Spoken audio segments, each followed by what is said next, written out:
the EscapeGoat podcast. A podcast series featuring the discussion of many different topics, flaws and all, based on personal whims and fascinations. Hosted by me, David Fagiani, and several different guests.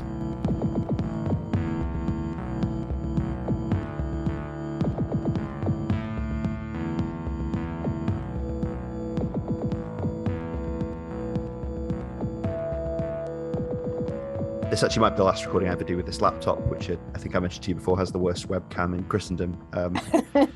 So old school, I like it. It's very old school. Yeah, it's kind of I actually have a work laptop now, but in terms of getting a personal laptop, I've basically been using two really shit laptops for ages, which between them can do everything just about. And I need to junk them both and get a new one in the sales. I think I just need to bow to reality. Yeah, it's just necessary evil, sadly. It is a bit.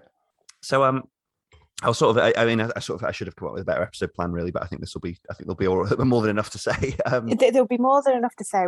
We will fill 90 minutes beautifully. All right, 3, 2, 1. Hello, welcome to episode 43 of the EscapeGoat podcast, and something of a series finale, really, because this is the last episode I'll be recording in 2021. I'll be having a slight sort of interim break, and I'll be relaunching with a sort of third series in the new year, just once I've got my act together in terms of scheduling and coordination and all that kind of stuff. Delighted to welcome for this finale, second time on the show, my friend Colleen. How are you? Hello, David. I am very well, thank you. I'm very well. It's December. I've got the Christmas lights on. They're remarkably complicated to hook up. But yes, I'm good. It's good to be here again. Fantastic. Yeah, good to have you back. I think it was towards the beginning of 2021, we recorded season 6 of the new Doctor Who. Yeah. Does that sound about right? Was it Yeah, it was at the start of this year, and then I moved house at Easter, so it was sometime before then. That's all I've got. Yeah, that's all I've got too. But I just wanted to catch up with you briefly about something I saw you tweeting about the other day, because something that's been consuming quite a bit of my time in the last few weeks has been sort of rapidly catching up with and reaching the current end of the sitcom What We Do in the Shadows, and I see from your tweets that you've been watching it as well. Yes, I love What We Do in the Shadows. It is a very for something that is absolutely stupid in terms of its humor. It's actually an extremely well involved universe building original vampire show. Sure, yeah, very clever. I love it. Did you come to it because I saw the movie once on like DVD 6 years ago, wherever it was or something, and then I heard there was a show, and I heard Matt, like most people, I sort of heard Matt Berry was in it. I was like, I see what they're doing there. And it took me ages. I think I watched a couple of episodes of the first series and didn't kind of take to it instantly, and then have just recently revisited it because of the iPlayer and everything. But have you been following it since it started? Yeah, I've never actually watched the film, which I do keep meaning to get round to, and then like other stuff comes up. But when it came out on the BBC, I just kind of whacked it on in the background and absolutely loved it. And I've just, every time it drops on the iPlayer, I'm like, oh, let's watch 6 episodes in one sitting. Yeah, it's great fun. I mean, Taika Waititi and Jermaine Clement show up a few times, don't they, in the show? Yeah, like there's some bits where I'm going, this is a reference I should get, but I don't. But that's okay, because I can keep up, but it's not that in depth. Yeah, so. I must admit, I've had quite a lot of fun, like Wikipediaing obscure vampire actors and stuff. When they do like the council scenes and stuff. To be fair, some of the actors they get, you're like, bloody hell, really? Yeah, I know. Was it the guy from Blade who was in series 3? Wesley Snipes at one point as well. Oh yeah, he was in it. Yeah, was it like via video link or something? Was it? Yeah. It's brilliant. Like you're like, is that Tilda Swinton? That is Tilda Swinton. Yeah, I mean, I suppose probably given his tax situation, you could probably get Wesley Snipes to do almost anything. We should probably have tried to get him for this, to be honest. He would. You could have got him and Nicolas Cage in for 20p in a bag of Haribo, but you got me instead. So yeah, my budget unfortunately doesn't consist of 20p in a bag of Haribo anymore. But luckily you'll work for a Curly Whirly, and that's exactly. So we're all good. Yeah, it's always good. No, I've been really enjoying it. I kind of it's given me 2 things I really like about it are the sort of aesthetics of it. Like I really like the way they do special effects. Mm-hmm. It's got me really valuing, because they're actually really accomplished CGI for the most part, but they're also slightly shonky. It's almost like you have to be that good at CGI to make it look a bit shit. Yeah, like some bits are definitely a bit shonky, but it works. And there are probably slightly more effects in it than we realise, which I suppose is the clever part. And I just love how ridiculous all the costumes are, and yeah, I just it is really thorough, in-depth world building. It actually has its own universe that it's very consistent to, which is why it works. But also, it just looks at like vampire lore and goes, "That works." Or go, "Nah, we're not going to keep that." Or go, "Let's have an energy vampire. He's called Colin Robinson. Why not?" Yeah, that's one of those basic jokes where just saying his full name, including the surname, every time never gets less funny for some reason. He is always Colin Robinson. That's just his name. He's great. I really like, talk about the effects. I really like the do they just call it like Little Marja or whatever, the sort of puppet? Yeah. It's just that's just so basic, but just such a great sort of character, Yeah, it is consistent. It has through lines, and what's quite fun as well is sometimes you get to the end of a series and you watch back and you think, "Oh, that's what they were doing." Yeah. So, especially the most recent one. So. Yeah. I was going to say we probably shouldn't spoil that for people who haven't caught up with series 3 yet, but I know what you're talking about, and that was quite artfully done, wasn't it? I really I think it's given me a bit of a newfound appreciation for is it Kevin Novak, the who plays Nandor? He is so good in it. Like, I'm in the process of trying to adopt a cat, and my husband will not let me call it Nandor the Relentless, and I'm genuinely angry. And I'm like, "What about Jackie Daytona, human bartender?" No. But he's like, everyone in it is pitch perfect. Like, it doesn't matter if they're just coming in doing one episode, or they're kind of the main three, or main four. They're all absolutely, like, completely pitch perfect. Yeah, getting to see what's she called? I always forget her name. From Flight of the Conchords, plays the voice in this, the sort of voice of the Vampire Council. Yeah, that actress is just incredible. They're all fantastic. It's just a whole series that just makes me happy. Kristen Schaal. That's what she's called. Yeah, she's great. And I think I was talking about Kevin Novak. I really I love that episode in series 3 where he's into that woman at the gym, and it's basically just an excuse for him to do quite good Colin Robinson and Laszlo impressions, basically. Yeah, like a frankly uncanny Matt Berry. So yeah, you could actually call the cat Catberry. I don't know if that's been on the table. I said, wait, I'm trying. It's not working. It's a work in progress. Well, yeah, no, I'm looking forward to watching more of that one, because I think it's not been cancelled or anything, has it? It's kind of... No, they've already announced the 4th series. So because elements of where, again, not no specifics, but like elements of where they leave the 3rd series make you wonder what that's going to be like, and kind of it's one of those like almost slight scatter to the wind kind of finales, isn't it? Yeah, and I could see how it would end as like a ending, but they've announced the 4th one, so I think a lot of it's just scheduling, because all the people involved are quite busy. So I read one of the busynesses is that Kevin Novak is apparently in like the Cruella sequel, and I was like, I watched Cruella and I can't even remember him being in it, but I guess he was.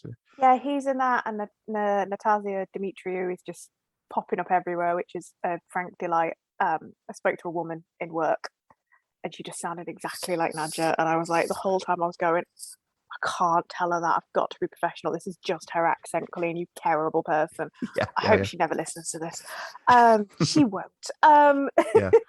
Yeah, we'll put a warning on it for anyone who does have that accent. But yeah, it's great.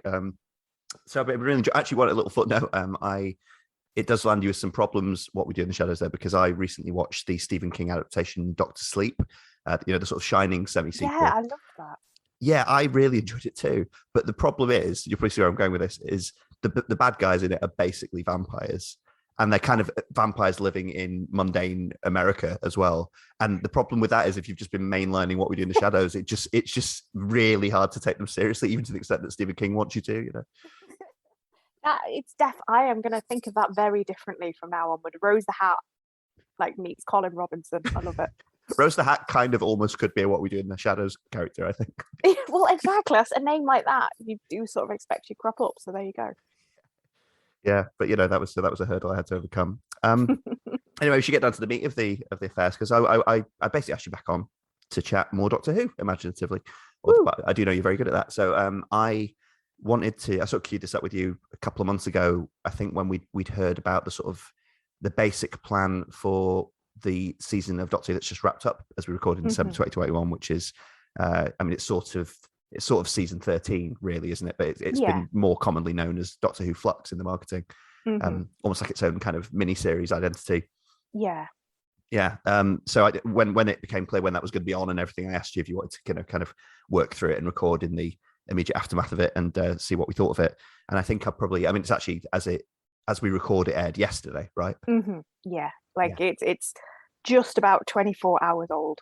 Yeah, I had an afternoon off work today, so I actually watched it about 4 hours ago. So I'm really in the immediate aftermath of it. But I think it depends how much editing I get done and when. But I might release this even sooner than this coming Sunday, just to get out there and be fresh and everything like that, But we'll see how I get on. But yeah.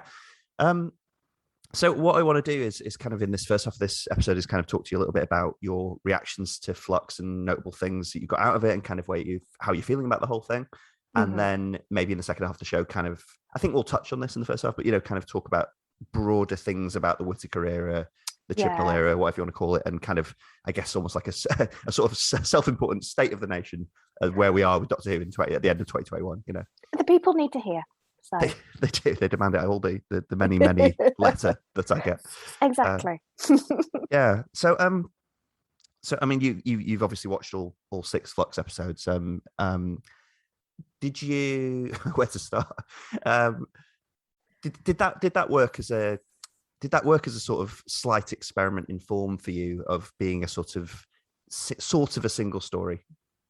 So how to think about this? You'd think I'd have had 24 hours to prepare, but no. The problem with this one is that I have spent lockdown most weeks watching an old Doctor Who episode with friends. So we sit down, it was particularly a big lifeline during lockdown, and there was a couple of us and we just got together and we watched a couple of old episodes of Doctor Who, and then we'd finish off the story. So we'd watch a story basically over like a couple of weeks. And that was, so the idea of a big 6 episode multi-story arc is not that new to me, like some of those John Pertwee ones. It's all allegedly the same story, but from where it starts to where it ends, they're just completely different stories. So that's fine. But if anything, it was more like something else I did during lockdown. Probably my finest achievements, bollocks to your sourdough. We watched all of Trial of a Time Lord, and this is more like that, which is that there is one unifying arc and lots of little stories taking place throughout it. And it felt more like that. And much like Trial of a Time Lord, it had some good individual episodes. It had some moments of genuine horror. But overall, for me, I just think it was trying to put too much in. I think kind of overall, I think there was too much going on.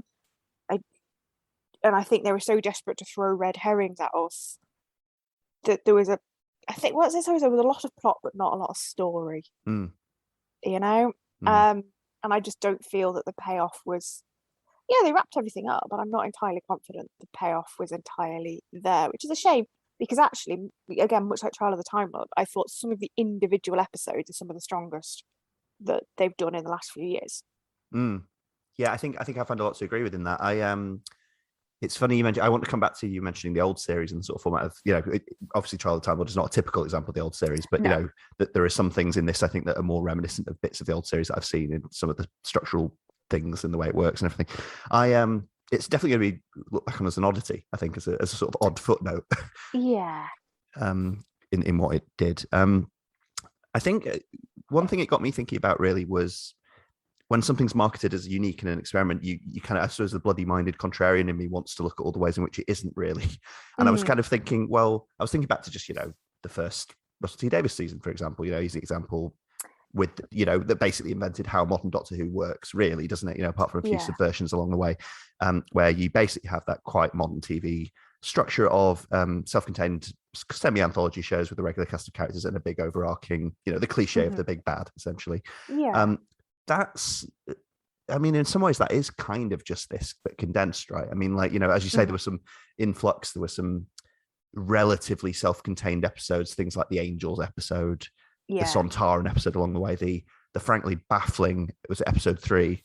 I think that was that was the one where I guess where they were all just kind of adrift in time, I think. I still don't understand what happened. Like, some of them I've read up on, and I'm like, I know intellectually in all the cases I've watched them except for the final, I've watched them all more than once, and I'm still going, what happened? Yeah, the analysis of episode 3 I saw on Twitter got a bit factional in the sense that a lot of people were saying, this is showing that Chibnall can do a Moffat episode, and people were saying like, well, Moffat fans were like, well, this shows that Moffat would have had the judgment not to do this episode at all, and things like that. It's kind of exactly. People were getting into it, but I suppose it shows how, what even by some of his critics, what high regard Steve Moffat's held in as a showrunner writer. The fact that Chibnall's success is sometimes seen or trumpeted as being like him successfully. Yeah, and I think weirdly we'll have a better view on it after he's gone, and we'll probably talk a bit about that in the next section. But I think basically this particular format showed us the best of what Chibnall can do, but also frustratingly showed us the worst, which was annoying. Yeah, it was a world of contrast, wasn't it? Yeah. Should we? I tell you what, because I do enjoy being negative, and we will be.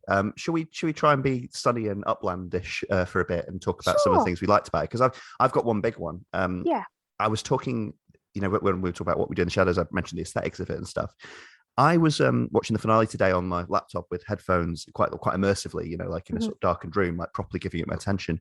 And if I'm really honest with the listeners, like that's something I've found quite hard to do with this series of Doctor Who. And I think if I'm really honest with a few years of it, really, because it's things like, I think we'll talk a bit more about our position with the show in general in the second half, but like there's something about being a bit older and having quite a busy life and not exactly, I don't have kids, it could be worse, don't get me wrong. But no, but we're all doing multiple screens when we watch telly these days, so. That as well. And I think there's a lot of flux, at least on the first viewing, I wasn't giving my full attention for various reasons. And I have tried to remedy that with rewatching and stuff. But this one I really gave my full attention. And I think one thing I really genuinely felt pleased with watching it was, for the first time with the Whittaker era, I really felt the whole thing coalesce into this aesthetic look and feel and sound that I really liked. Like I remember watching the early episodes where Whittaker was first introduced, and I was thinking, they had like the new composer on board, and they had, it looked suddenly more expensive and stuff like that. And I was like, this could really come together into something. And watching this Flux finale, I felt like it really had, like, not necessarily something I like every detail about or every flex that they do or whatever, but I do, it does look unique, and it does look, when I think about what Doctor Who looked like at the turn of the 2020s sort of thing, I will think of this. And the Flux was just downright psychedelic at times, which I really enjoyed.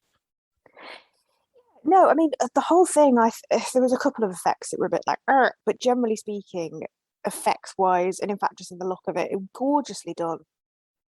Like, I might not have agreed with some of the choices they made, but we'll talk about that in the negativity. But in terms, like, the actual action sequence looked amazing. That the Santaran episode, all the outdoor battle scenes were just chef's kiss.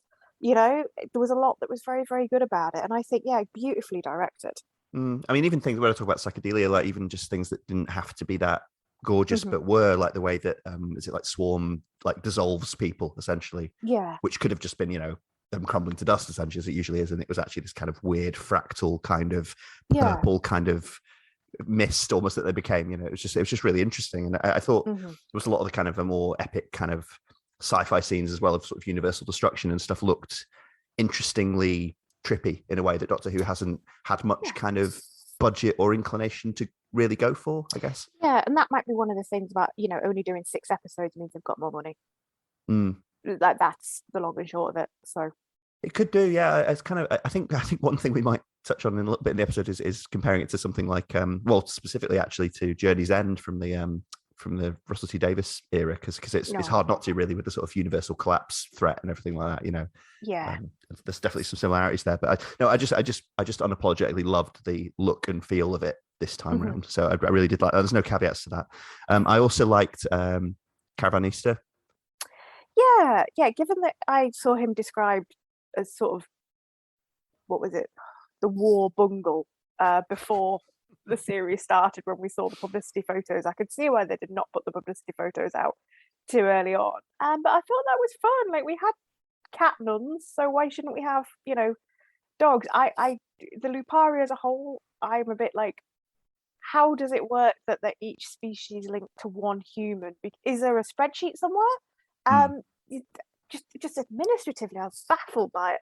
But I thought that was quite nice, and I thought it was a nice, full, good character design, and you got a good idea about the culture and stuff quite quickly based on the design, and that's what it should be. So But it's also fair, like the sort of man's best friend, like no pun intended, shaggy dog story is of Yeah. their sort of nature is it feels to me in a good way like a sort of infusion of Douglas Adams-ness. Yeah. You know, like just a kind of a joke, essentially a joke species, but one that actually you're asked to take seriously for the duration. You know. Yeah, exactly. And I thought, good. The actor that played it, Steve Ells, I think, was very. He was like, "Yeah, I'm a talking dog, and I'm from up north. What of it? Shut up." Yeah, and I thought things like, I mean, it was all a bit. As you say, like a lot of this show was kind of overstuffed with stuff happening. But like, when you found out that his species had been wiped out, that was one of the few moments where that kind of thing happens, Doctor, where you really felt like his anger and like, I think that, against the Sontarans as well, that was kind of queuing up something that I think in the end got resolved a bit quickly, to be honest. But no. Well, we'll talk again about the genocide element later on, I'm sure. Yeah, no, that ties into Journey's End very much. I see what coming off Caravan Easter, I just wanted to talk to you a bit about one of the big things that was queued up in the marketing for the show and kind of actually got teased as recently as I think the last special at the beginning of the year. Why was Dan in this? I think Dan was in it for my personal favourite line, which was "Keep your cutlery on." But I know the metatextual answer is John Bishop is quite popular.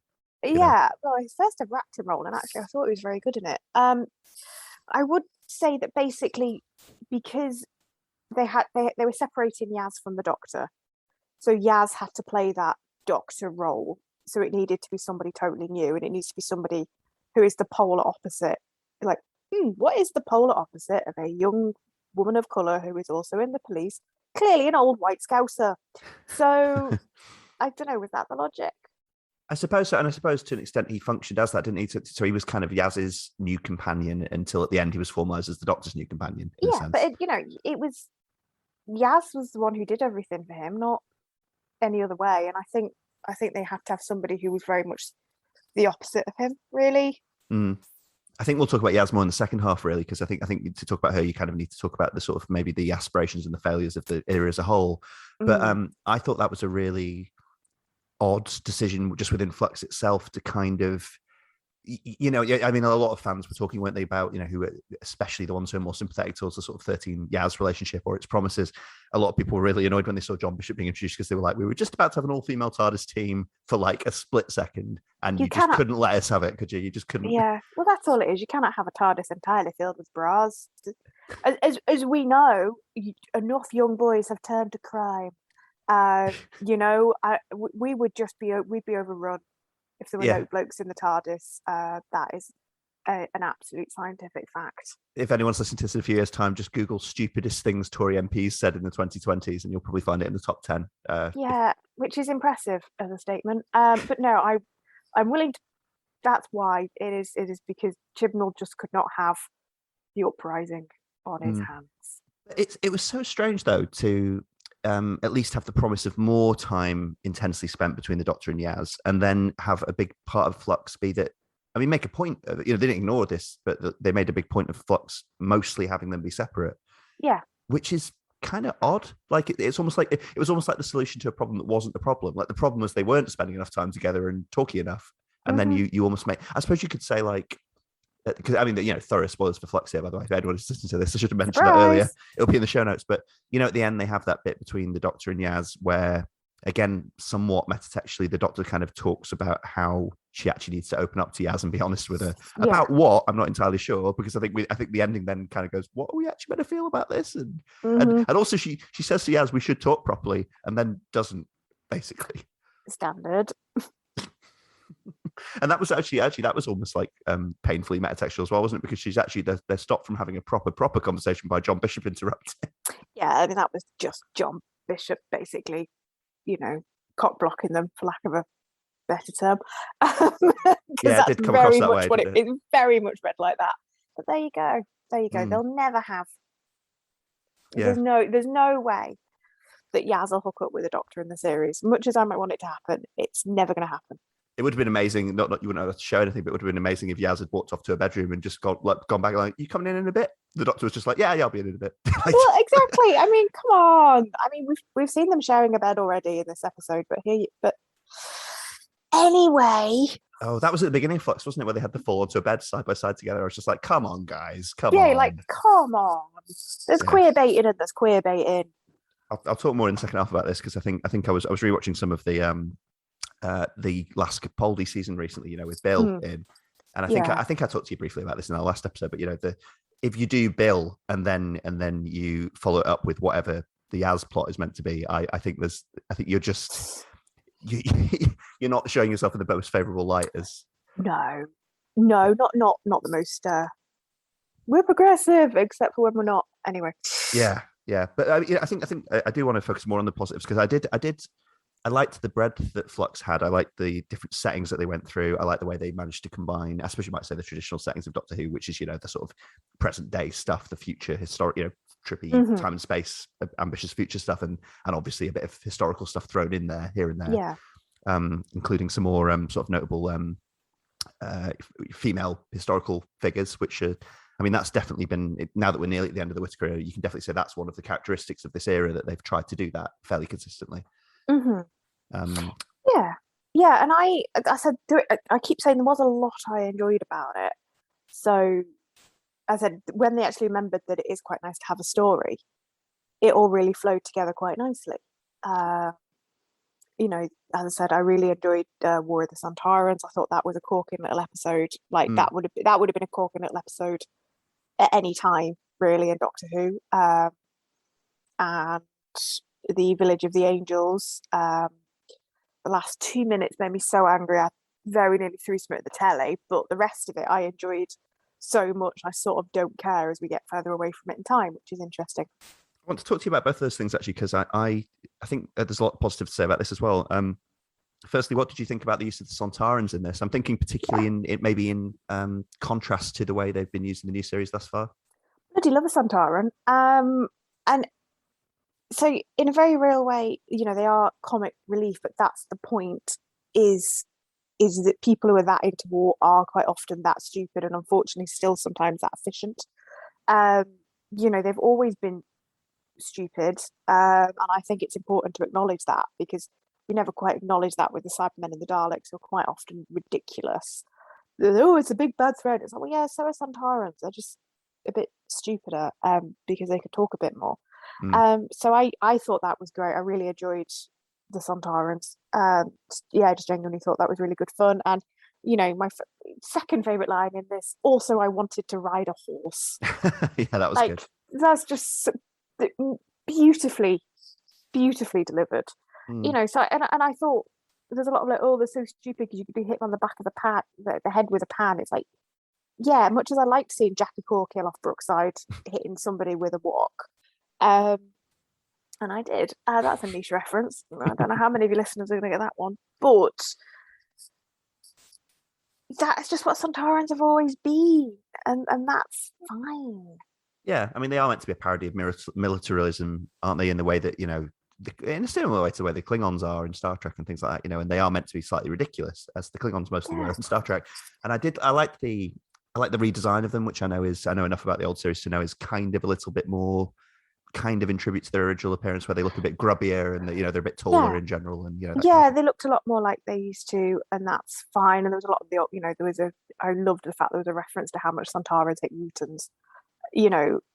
Yes. So, I like the fact that it went back to the origins a bit, but kept the stuff that worked about them from the new series. Because I always really liked Strax as a character. I thought he was very sweet. So I like that it kept that. Dan Starkey, the Strax actor, has a bit in Flux, doesn't he? Where he gets to turn up, so you get to keep, in a sense, the best of the old New Who Sontarans as well. Exactly, he's in it quite a bit. He's quite a few of the Sontarans, right? And I'm really pleased for him. So.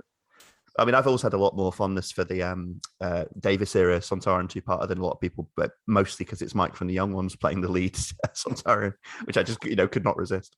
Exactly. So a lot of people are like, oh, they're so stupid, and I'm like, yeah, but that's the point. They're stupid. They're militaristic potatoes. What more do you want in your British science fiction, for God's sake? I did see someone on Twitter just in the last hour or two. So I have not had long to react to this, but I did see someone saying that the fact that the Sontarans want to use the Flux as an opportunity to, win, as they see it, which basically means destroying everyone else and being alone in the universe. I like that makes its own point about the futility of militarism in a way. Yeah. You know, that they literally want victory, but it's just victory as narrowly defined as being the last people standing, you know. Yeah, exactly. And that's what they've always been like. So yeah, I said I thought the Centaurs were a really great addition, and I thought they worked. Mm. Can I talk? Because I want to talk. You know, we will move on to the wider era, but I think we'd be doing a disservice if we didn't talk about Whittaker in this in Flux specifically, because I think it's quite interesting actually, and I have positive and negatives on that. Can I just, on a sort of slightly nerdy level, can I just say, where do you see? Because we were just talking about the Flux and its effect on the universe, which is the sort of scouring, you know, of the entire existence of the Doctor Who universe. And in the finale, they make a big point that it's destroyed. It not only, like, you know, the big iconic bad guys of the Doctor Who universe, at least we see a lot of them go out, but we also see that the Earth is deliberately left as kind of like the last redoubt. Is that, does that stand? Like, does it, because it had been over for about 2 hours before I was like, wait a minute, they didn't fix that. Like, yep. Been thinking about that one. I feel like we should be more concerned. Yeah. And by more concerned, I mean extremely concerned, because like all the effects are still there. Like 3/4 of the universe is still gone, and yeah. time is still weird. So, because isn't that, you know, I was talking about Journey's End before, and obviously, you know, the Sontarans are trying to do basically what the Daleks were threatening to do with the infamous reality bomb in that. Like, isn't this ending mean that basically through a series of accidents, the human race have done that? The human race are now alone in the universe. Well, it would explain why when we went all the episodes in the future, it's just a lot of humans and no one else. But like, I'm sure they're going to fix that.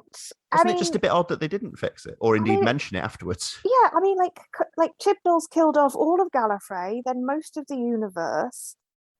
I think not mentioning it would be careless.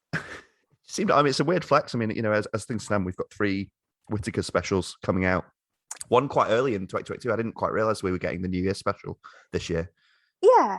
So, and that one is going to include Daleks, because we've seen the trailer. So not all the Daleks are gone. So hopefully they'll be like, oh yeah, BT dubs, when we undid the Flux, everybody came back. Surprise. I mean, we'll talk about this when we talk about Whittaker in a second, but like the fact that the serial introduced this concept of like, there's another universe just over there. Makes you wonder how much this is going to, you know, I mean, there's a fix there, but also it's obviously a massive, at least implied departure if the show is actually preparing to kick the entire continuity into another universe, you know? Yeah, I mean, we've been to other universes before in Doctor Who, both old and new, so it's not exactly a new concept. But I don't know, like when the Doctor's like, there's a whole other universe over there, and I'm like, yes, Rose is shagging the Doctor you grew from your hand. Yeah, it wasn't that long ago, Doctor. Look, Colleen, when you put it like that, it almost sounds silly. So do be careful. It's ridiculous. No, I thought that with that scene where the Doctor's talking to Tech-Chuan, is it the sort of mother figure that's introduced? Yeah. More on that in a sec. Yeah, you've seen these other universes, you've been to them, you've actively used them. You know, it's like anyway. Firstly, the Angels. I think I was reading about something when you know it became clear the Angels were going to be in this. Someone was talking online about how it's sometimes important to remember that this is, at least in part, for a large part, a kids show, you know, and the Weeping Angels, you know, the big iconic episodes in the sort of Tennant and Smith era that, you know, you and I know quite well, like that actually happened quite a long time ago.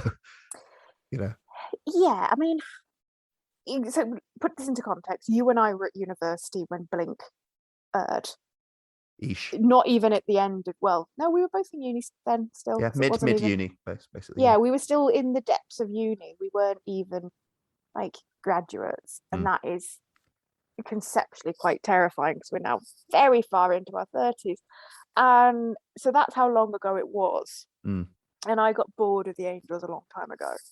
That first Blink is fantastic, a great episode, still one of my favorites, because my mum is a lady who gets very distracted by things. She cannot sit and watch an entire episode of a TV program or a film. She wanders off. She's terrible. Blink, she got so into it, and every time she got closer and closer to the front of the sofa, and then at one point just going, "You've looked away. Why have you looked away? What have you done?" And they turn around, and the Angels are ah!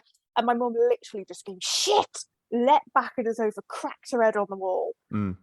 That's how effective that first episode was. Well, they're often talked about as like the classic monster of the new series, aren't they? In the sense that like Yeah. I mean, obviously, like as fans, we know others, and like I think you and I talked a lot about the silence on the previous episode, and they are a good monster and a clever monster, but the angels are the only thing that's from the new series in terms of antagonists that's become iconic, I think. Yeah, exactly. It's basically these and the Ood are all you ever see a lot of. You're right as well. Yeah. There Yeah, was an Ood here. there was. They've got all the costumes out. And we've had Jadunas, but yeah, I thought the angels are great. I haven't found them that scary since the episode. I thought they were overused. The episode where you saw the angels move completely spoiled it for me. This one made the angels. This Flux as a whole actually made the angels very scary to me again. Mm, Like the video game bit, and then it's in the car windows, and then mm. this whole village of the angels. Oh, it was scary. Well, the bit where it came out of the telly at Professor Jericho was almost kind of taking it back to, because the angels have always kind of lightly nodded at that sort of J horror thing. Yeah. And this was almost taking it literally back to Ringu and stuff, wasn't it? This was like, Yeah. this is exactly what we're playing with here, Yeah, exactly. It was scary. It's really, really scary. So again, I thought it was much like the Santarans in that way, and that they've taken kind of the best of the old stuff, put a slightly new spin on it for the new series, and it's worked just really, really nicely. That's probably the sort of most memorable cliffhanger in Flux as well was the Doctor being turned into an angel for not much of a reason, it turns out. But yeah, I hated that, and I was like, I spent a week just going, if the plot is that weeping angels are secretly Time Lords because Chibnall didn't only kill the Time Lords, now he's pissed on when they're dead. And I was like, if that's where this is going, that's why you can. I will write a letter of complaint, sir. And I didn't have to in the end because it turns out it was just a pointless cliffhanger, which is actually very in the spirit of old Doctor Who. But no, it was actually, yeah. I mean, I think almost all the ways in which the episodes transitioned into the next one was quite old school Doctor Who. I thought the ones that worked least actually was the start, I guess the end of episode 5, start of episode 6, the finale, where Swarm is reaching out towards the Doctor to seemingly disintegrate her, and she just dodges it. She just got nope and runs off. And I was like, that's not a successful cliffhanger, guys. Like, you can't just go. That's like someone pointing a gun at you, and you just like hide behind a pillar, and they're like, oh,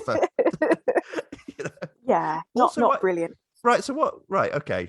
So he seemed to be moving to disintegrate her there. That wasn't their plan, though. What was that? No, it's almost like Swarm and Azure were sort of pointless. It is a little bit. I would say actually before I go into rubbishing them a bit, which will be good fun. I really like, talking again about the aesthetics of it. Loved their look. Like loved the close-ups of their makeup and everything. No, they look like cheap.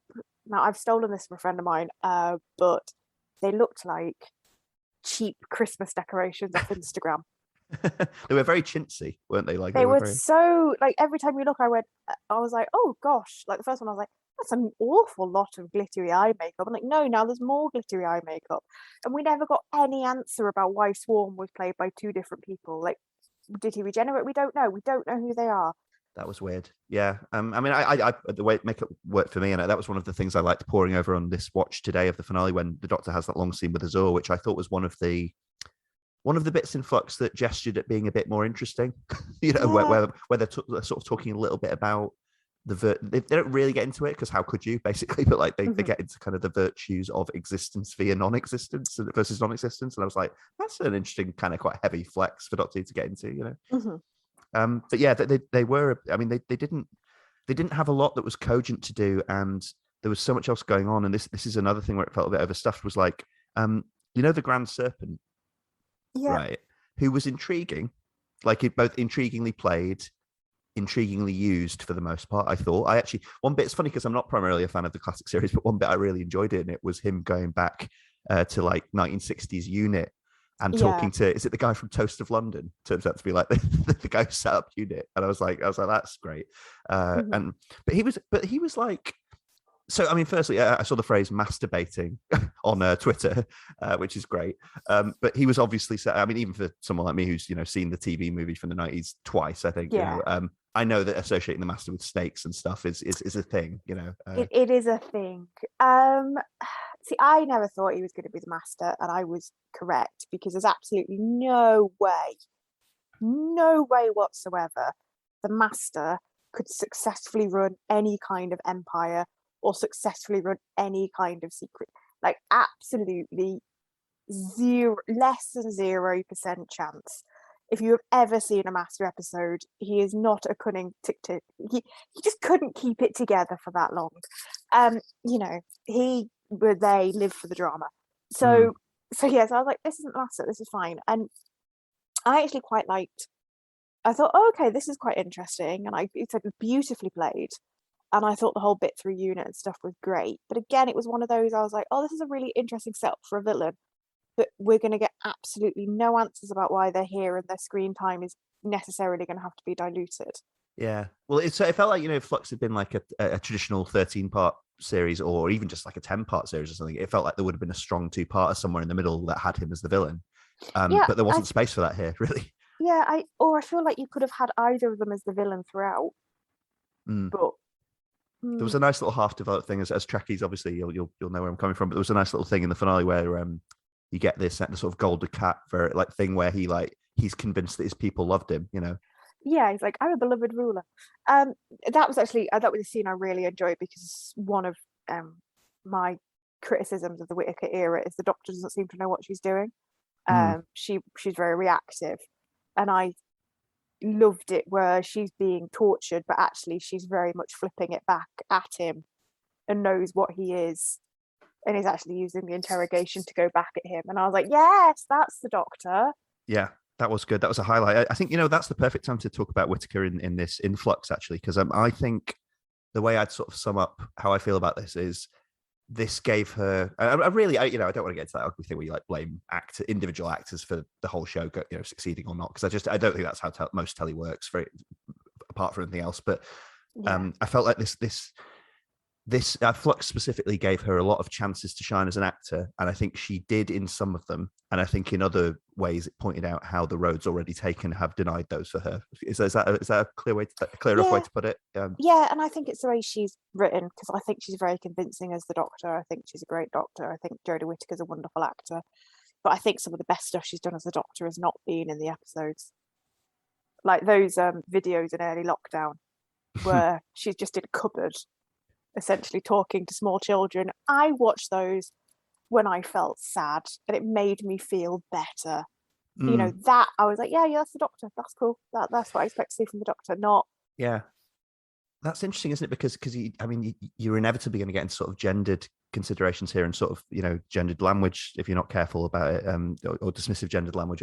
Because that's kind of the Doctor's babysitter, isn't it? Almost literally. Well, no, but that's.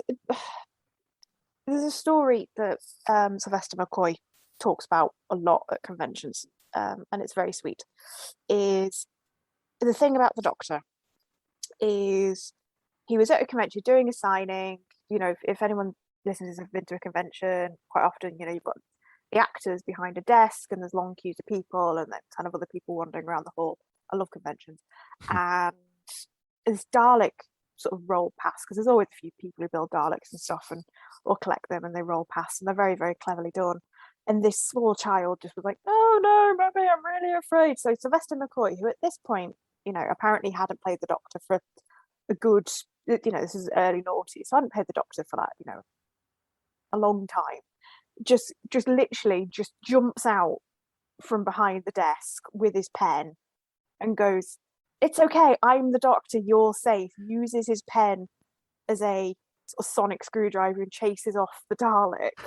And this small kid who, is probably listening to this as an adult, would have no idea who Sylvester McCoy was as the Doctor at that point, but just kind of literally just relaxed and was like, "Oh, okay, good." Yeah. Because that is what the Doctor should be. Is the Doctor's even when the Doctor's not in control, you should feel that the Doctor is always going to get the upper hand and is always going to be the one that you can trust. And that is one of the reasons I didn't like the first series of Capaldi, is one of the reasons I didn't like the early Colin Baker ones, and is why some of the Whittaker hasn't worked for me, because she's not in control of the situation.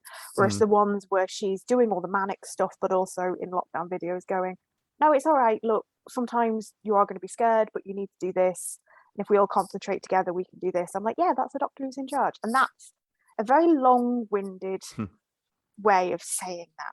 Sorry. No, it's what you were saying then actually reminded me, because on a recent I can't remember which one it was, but on a recent episode of the show, I was talking a little bit, I think it was to George Lee, about the my teenage Terry Pratchett fandom, and how in some ways that some of my proto, because I didn't start watching Doctor Who until 2005, and by that time I'd already read most of the Terry Pratchett books out till that time. So a lot of my proto Doctor figures in my pre-Doctor Who fandom are female, and are like Granny Weatherwax is a really obvious example, obviously. Yeah. But actually, what you were saying just then reminded me of Susan. You know, like the kind of the governess who scares away who defeats the monsters. You know. Yeah, actually, yeah, to an extent, very much that. Like, definitely agree with that. So that is so that is one of the things I liked in Flux, is you got a bit more of the Doctor actually knowing what was going on and stuff. And again, maybe that's why I like Village of the Angels, maybe that's why I like the Santaran one, because actually there's a story and she gets to drive that, and rather than her constantly reacting to stuff. And maybe that's why for me Swarm and Azure didn't work, because it's just, oh look, it's more of the Doctor reacting to things. Well, this is the thing where I said there's a lot of promise here in some bits for Whittaker, and a lot of it remains unfulfilled, because I remember I mentioned Journey's End before, and obviously the other parallel to that, apart from the reality bomb and everything, is in that episode you get David Tennant duplicated, and that that's done for a bunch of reasons. Some of them more effective than others. Some of them geared towards sort of quote unquote resolving the Rose situation and things like that. But I was thinking back to the way that happens, right? So. Or not always portrayed, because not only do they clearly visually distinguish the two Doctors, though he's wearing initially turns up naked, doesn't he? But then he's wearing a different suit, which is just easy visual shorthand. But they're also making a point, I suppose, in some ways similar to the War Doctor years later, like where this character is interesting because the Doctor is now not this. And that's that plays into the genocide facilitation and stuff like that, which in this episode apparently is not an issue. You could say it's fatuous the way in which it's an issue in Journey's End, but it is at least recognised as an issue. Yeah, it's mentioned. It's mentioned, yeah. Whereas, and I thought this might be easy Chibnall bashing in a sense, but like it's kind of, firstly, they don't do the visual distinguishing thing, so it ends up almost feeling a bit more like one of those like weird dream sequences where two versions of the Doctor are speaking to each other but look identical. The other thing is they don't use it to make any sort of point. It's not like this one other version of the Doctor is different.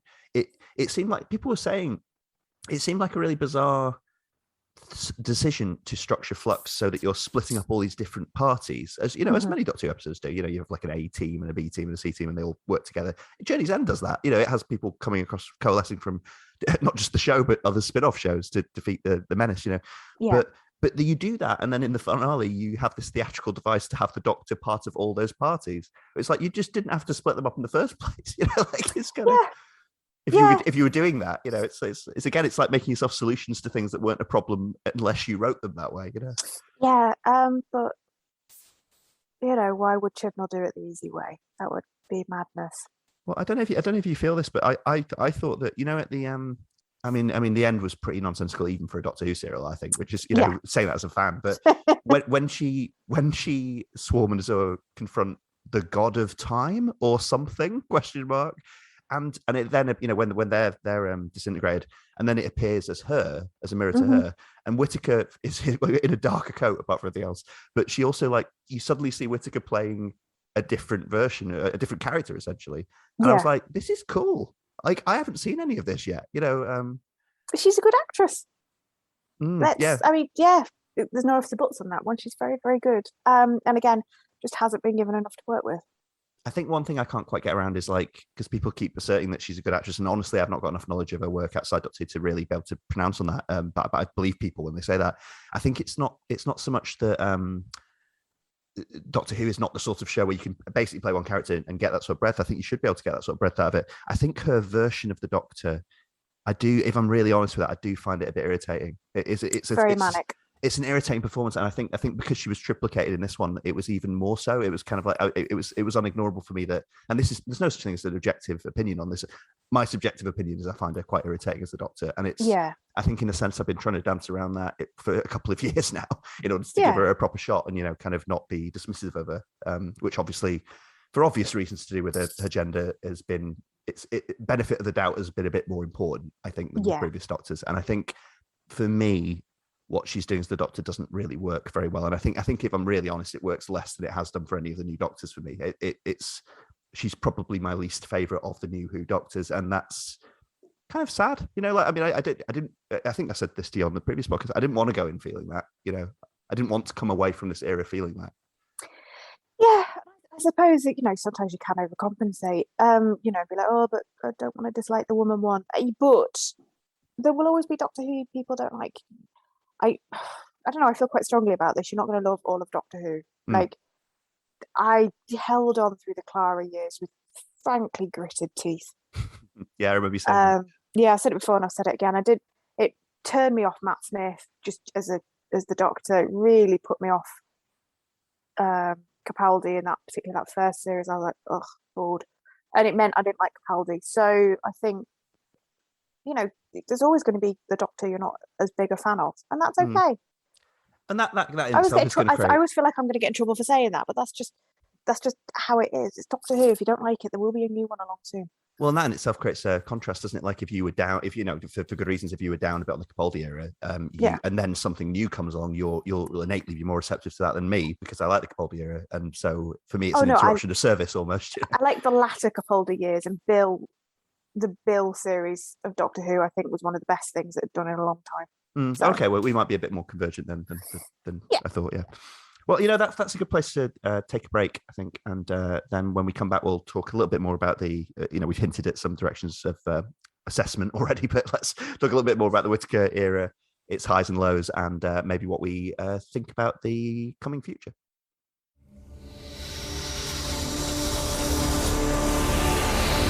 Nice look. I fancy that coat. Oh, I get how that ego appeal thing works now. My turn now, is it? My reckoning. No. Oh. Really? You can leave here, but you won't outrun me. Your time is heading to its end. No. It's not. You're wrong. Nothing is forever. No regeneration. No life. Beware of the forces that mass against you and their master. What do you mean? What do you mean, their master? I restore you, Doctor. Reunify you. But for how long?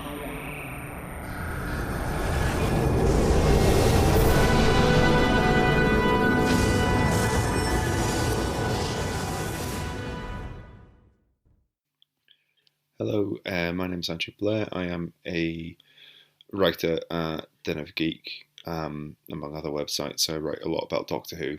And David asked me to be on this podcast a while back, but I wasn't able to do it as a baby was due the weekend of the last episode and was born the night before. So I am pleasantly occupied. And slightly sleep deprived. And also I'm currently in a room with a cat who is trying to climb into a box that he can't climb out of without help. So that might happen in the background of this. And David gave me 10 minutes or so to try and put some of my thoughts down on Doctor Who, and the problem I'm having is knowing where to start. So, some positives out of it. I thought a couple of the episodes, self-contained episodes, outside of the main series arc, were pretty solid. I think War of the Sontarans, I was pleasantly surprised that Chibnall kept the humour of the past sort of few series of Sontaran stories intact. As well as upping the kind of sadism and nastiness that you would expect from Chibnall. And I thought Village of the Angels was pretty good fun until the inevitable collapse into the main series arc. I also think Jodie Whittaker's been given better material this series and has nailed that better material, but also, she's still suffering very much from telling the audience what's going on screen, as if TV is not a visual medium. So, as you may have gathered from those comments, I did enjoy bits of this. I think it started pretty well, this series. But even from episode 2 onwards, there was that slight feeling of everything was going to collapse back into the ongoing threads from previous series. the timeless child and that kind of stuff. And what's impressive about Doctor Who Flux and the way it resolved was how it managed to, without fail, pick the least interesting outcome in pretty much every one of its 4,000 story threads. Considering where we were at the end of last series with the timeless child stuff, and there was division was mentioned a bit in the background. Then division, it gets sort of ramped up a bit more here, and you're like, okay, what can division be? I mean, it can't just be like a kind of offshoot of Time Lord Society that kind of interferes in things, because that already exists. Isn't that interesting in a world post Time Lords anyway? And I mean, it's so fucking dull. I mean, and there's like, oh, they're called division. There's no the division that's called division. And it's like, and so what and then all they do is interfere in external events, which the Doctor does anyway, and like the Celestial Intervention Agency do anyway. So that's the least interesting version of that idea it could possibly be, and that kind of ramped up a bit as well. So like the Doctor's basically in space police or space torchwood or something, and it's just like, oh god, that of all the possible explorations of all the stuff that came up in Timeless Child, that is the least interesting one. Is this recurring kind of the Doctor's a policeman, because there was that fucking Ballycus Angel filter they had in Timeless Child. Hi Hux, my cat's called Hux because he's ginger and kind of an arsehole.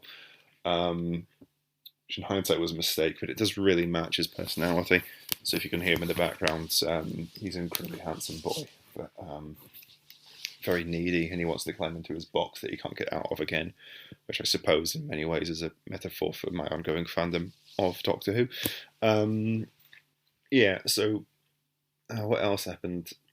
Oh yeah, it was Vinder and Bale. Why was Vinder in all the pre-series publicity? He was fucking useless. It's like, oh, who could possibly suspect that the Grand Serpent, who was also fucking boring, looks like that guy off Radio 1. Looks like Grimmy off Radio 1, has been made up to look like Russell Kane cosplaying as a dictator. And then all that happens is it turns out he's a bit rubbish, but also he's gone back in time and interfered in Unit all the time, because if, what's the point of writing Doctor Who if you can't systematically go back into every single part of it that has brought joy to people and just sort of make it rotten from within? Why else would you be the showrunner of Doctor Who?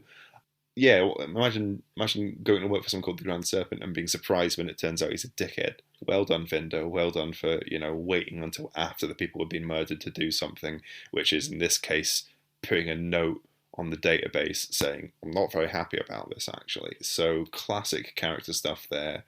And, I don't know if I was supposed to care, especially about them, because they have a baby on the way. I had a baby on the way when I was watching most of this series, and it didn't.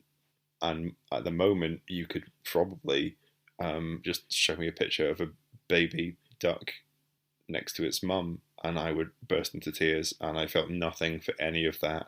So, congrats there on that arc. John Bishop was in it. Didn't do anything wrong, especially, but dear God, who the hell is Dan? Who is he? What happened? What was the point of him? And Kevin McNally was good, and then his character was just like, do you know what, actually, no, I'm just going to die. I know I've got multiple options to not die, but I'm just going to die.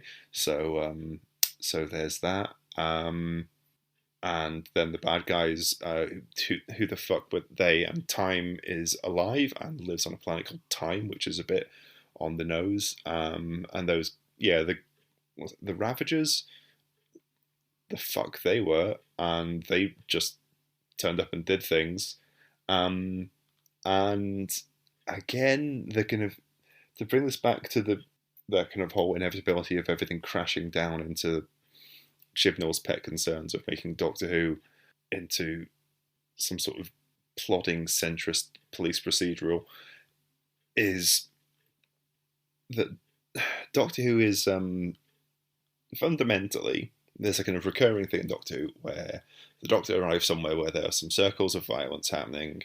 So it's like, oh, this could, this could go in multiple directions. If Doctor Who was a grimdark nightmare, then these circles of violence would just keep on happening until there were too few people alive for the story to continue. So this is just like Chibnall's thing. It's just like he's just turned it into a grimdark slog. It was just like, okay, right. So humanity gets destroyed by the Cybermen. The Time Lords get destroyed again by one person who is incredibly angry for very poorly explained reasons. So all those children mentioned in Day of the Doctor, they're dead again. So next time you're watching Day of the Doctor, don't think of it as ruined. Just think of it, oh no, it's ruined, isn't it? He's kind of ruined it. And then in this one, it's just like the Sontarans are trying to do a couple of genocides, and the Doctor's just like, okay, it's fine. This dog is going to, this dog character who everyone's like, because it's a kind of gruff northern dog. It's quite funny and acerbic, and it's like, oh, all of its species has been ejected into space and died. So as well as everyone else who's died in the background of this series, like pretty much everyone, like basically everyone apart from everyone on Earth seems to be dead. And then there's just lots of dead dogs floating in space, because, that's why you watch Doctor Who, for the thought of the obliteration of the whole known universe, to be replaced by just the floating corpses of some dogs. That's just, why I dig this show so much. And yeah, so the Sontarans are for some reason doing this, and the Daleks for some reason turn up to the Sontaran request, and then they all get genocided, and the Doctor. So there's a bit early in the episode where Sparkly lady, who is bad for reasons, is like, "Oh, Doctor, you hate people who you hate it when people die. You hate it when that happens. You don't want to watch living beings die." And the Doctor gives one of her speeches, which is, kind of short rebuttals that don't really land. Like, morality is good. What kind of morality, Doctor? Fucking. Yeah, and the Doctor's just like, oh no, it's life is good, which isn't really an argument, but there wasn't really time in the episode for, considering all the stuff that didn't get resolved, it probably wasn't going to get into a debate about whether or not life is good. I mean, my gut instinct says it is, but I feel like you need to offer a bit more than just it is good. That's a weird take on the Doctor, who is quite an anti-hero fundamentally. You kind of move from the things of Genesis of the Daleks of, do I have the right to take this life, followed by the Doctor going, actually, yes, I'm going to blow the fuck out of these guys. So it'd be a very different storyline. I don't think the nation or state would approve if he'd done that. So anyway, the point is the Doctor is morally complicated and isn't quite as binary as this. And whenever the Doctor has been presented as binary as that, it's always been a front or a sort of show of hypocrisy when it's been done before. So that kind of argument about the Doctor hating it when people die, I was like, she's killed loads of people. She doesn't mind destroying stuff to bring about something better as a result. It's not this sort of binary morality that's being presented as. And then later in the same episode, she's just like, yeah, blow up the Sontarans. I don't really care at this stage. So that's good writing. Also in the same episode, she's like telling the Grand Serpent, in quite a good scene to be fair, that the Sontaran, oh, have you done an alliance with the Sontarans? Oh, lots of people done that and it's never ended well. And then like 20 minutes later, she's like, but they're entering in an alliance with the Sontarans. Sontarans don't do alliances. It's just like, this is in the same episode. Do the script editors just get ignored completely? And everything collapses into, there's too many people dead for the cycle of violence to continue.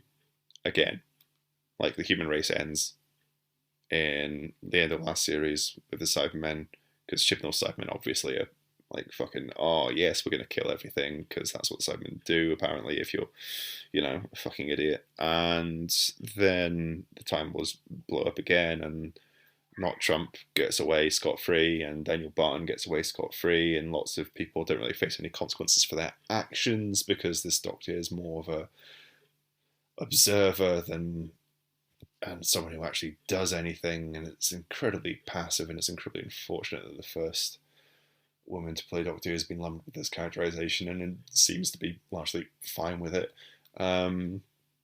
So when you get something exciting like Maxine Alderton's episodes, it's really disappointing that both of them have collapsed into the ongoing series arc. That is pish. And also, and I can't stress this enough, turns Doctor Who into a grimdark slog, which is the antithesis of exactly what I want from Doctor Who, which is a bit of escapism. Generally speaking, fun. Yeah, you want some drama in the end, but whenever people are going on like, oh, Clara should have stayed dead, or oh, when Rose should have died, or that wasn't, they fudged that. And it's like, okay, you happy now because this is Doctor Who when deaths stay permanent and there's no retcon, and it's grim and it's fucking slog to watch, and it doesn't feel like Doctor Who. And when this happened before in the 80s, didn't go well for the show, especially, to be honest. So I feel like, I don't know, it just feels like if I've worked out that the format of Doctor Who cannot sustain dark storytelling, because the whole format of the show is magic idiot with box goes on adventures with friends, and they have a good enough time to so that all the kind of horrors and terrors they face are okay, like, it's worth doing, for the fun that it is. And that thing is, that has to happen, because if it doesn't happen, and it's more explicit in RTD stuff, but it's present in all of Doctor Who, because when it isn't fun enough, the show fundamentally doesn't work. And the logic of the entire thing just unravels. Why would people travel with the Doctor if they had the choice of not traveling with the Doctor, if it was shit? And at the moment, it's shit. You're just, also like, okay, I'm an incredibly square person, so I'm not going to be able to offer a very nuanced take on queer baiting, but the Doctor and Yaz, my gut feeling is that's not going to, even if it ends in a sort of romantic situation, the writing for the characters has been too rubbish for it to really land, because Chibnall fundamentally is about plot over character. It's why things like the Sontarans end up doing this over elaborate scheme at the end of time to betray the Daleks and the Cybermen, and not the Rutans. You'd think they would try and invite the Rutans into their trap to kill everyone, seeing as that's their main thing they do.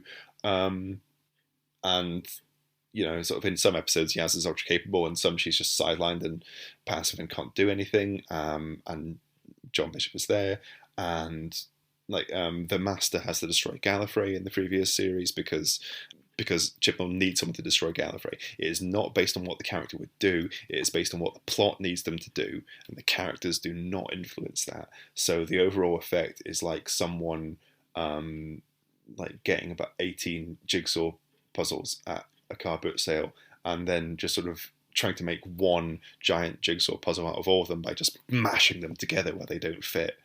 And it doesn't cohere, it doesn't work, because the characters are too obviously there to fulfill the function of the plot, and not there because they are individuals in their own right who do, Yaz has had 3 series of being the kind of the idea of Series 7 Clara, where she's just each episode it's what does she need to do?